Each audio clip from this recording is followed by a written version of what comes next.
We're closely monitoring the situation in Venezuela this weekend, where recovery efforts are underway following Wednesday's pair of catastrophic earthquakes. Locals have criticized the government and interim leader Santiago Rodríguez for moving too slowly to get help to the devastated region. Authorities now say at least 920 people are dead as a result of the quakes, with well over 3,000 injured and more than 170 still believed to be trapped under the rubble. That's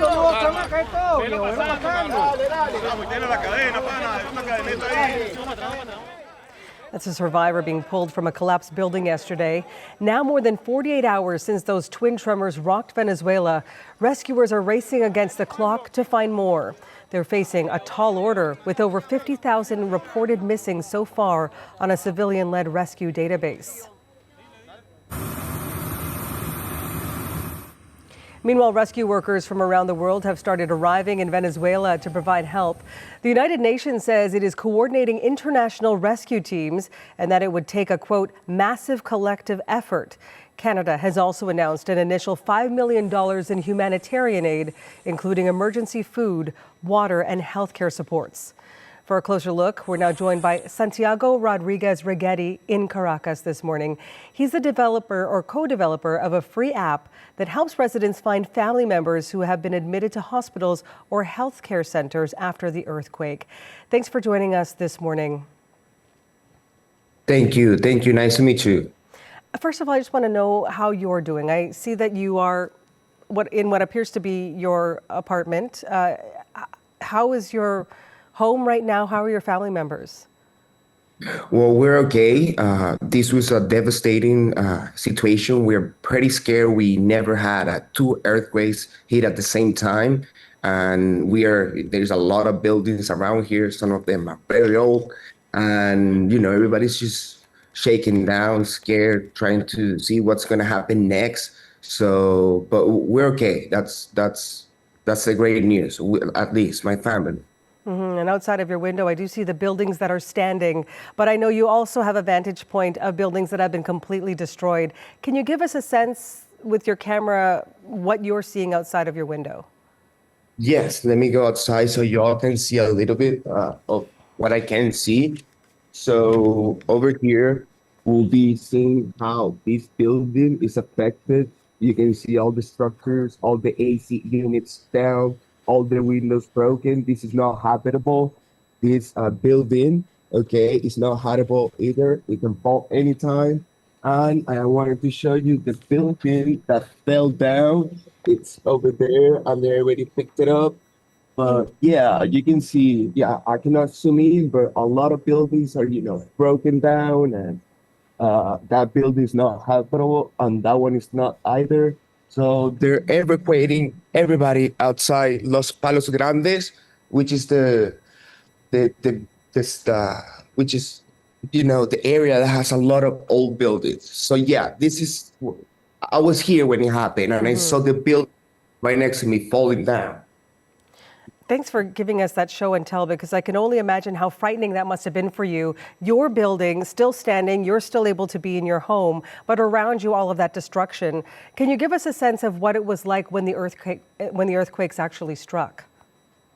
Yes, so I was, working on my computer. There are two types of earthquakes, but this one, at first, it felt like the building was leaning up and down, and then I saw the building, just moving back and forward, and then another one struck, and everything started shaking. All the walls started breaking, all the steam started getting down, and then that's when I saw the building fell. So I literally thought I was gonna die. I was on the top of rooftop of the most high building. So I say, look, I'm not gonna have time to get down. I got my puppy. I went to the bed and say, hey, this is going to be for me. That is emotional to think what you might have been thinking at that time. And now to see that you're okay, your building is still standing. And as you mentioned, your family is okay right now, too. As the rescue efforts are going on all around you, I know you're doing something to try to help. As we mentioned, you've developed this app, and it's supposed to help residents find their family members who have been admitted to hospital. Can you explain to us how this app works and how you created it? Yes, so as a developer that developed few apps in the country to help the situation of the country, I thought to myself, look, there are few types of help. So there are people on the street helping, getting out. I'm better at technology. I'm a developer. I got a lot of doctors that are in the hospitals, so they were sending me the list of all the people that were getting in that couldn't communicate with their families, but they're getting transferred to other states. So I'd say, hey, let's put the data together. Let's create an AI for the people who can't work with the website. And let's do it very light because I know the communications and 3G, the data, 4G, 5G, they're not, the best in this country. And now less with the earthquake. So I say, hey, let's put all this data together. Let me get the doctors. Let me get all the data. And right now there are 28,000 people uh, located in the hospitals, and a lot of families are just putting their names and say, oh, okay, they're in that state, that hospital, we can go there. So I hope this so people can find their loved ones that survive, and hopefully everybody find the ones that survive because there's a lot of people dead. How have people been responding to your app so far? Well, I didn't expect this, you know, big how do you say? I didn't expect to grow so fast, so quickly. Everybody's just so thankful that they can just type in. It's very easy to use. A lot of people have been looking for their families ever since this happened, and they found their families. They went to visit them. They went to help. So everybody's helping, creating groups, sending lists.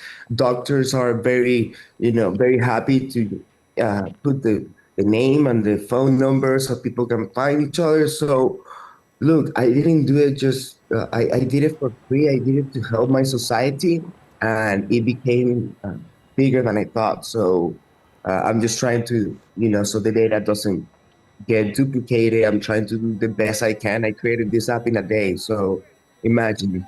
It's amazing. And to think how many families you're now helping already dealing with this terrible situation, that you've been able to use your expertise to help not only those in your community, but across the country who might be affected. I want to ask you really quickly, though, what else do you think your country needs right now? My country needs, we're not prepared for this. I mean, we haven't been prepared for a lot of situations uh, in the past years, enough for a natural disaster. So what I want, what people are thinking is, hey, yes, you can send $5 million, you can send $10 million, you can send help. Where we need professionals. We don't have professionals to say, hey, that building, can we save it? Can we do something about this building? Are we taking it down? So we need professionals to come help, to come get rescue. There's a lot of people that haven't been rescued right now. There's more than 58 people, 50, I think 58,000 people missing. So, I mean, we need help. Like, we need people to come in, not just money, because if it's about the money, we can get it. And we sell oil, we sell whatever. We can ask for money, but we need people to come in and help us because I can help in technology because I'm a professional in technology. But we need professionals in civil engineer and rescue, and a lot of international rescue teams to come here because this is nothing. This is not like the other situations in Venezuela where we, had to refuge ourselves because something else. This is real. This is serious. People are in the streets. There's nothing that we can do to help somebody in the street that doesn't have a house and already has food and somebody helping them. What can you do? They lost everything: passports, money, house. There's no insurance.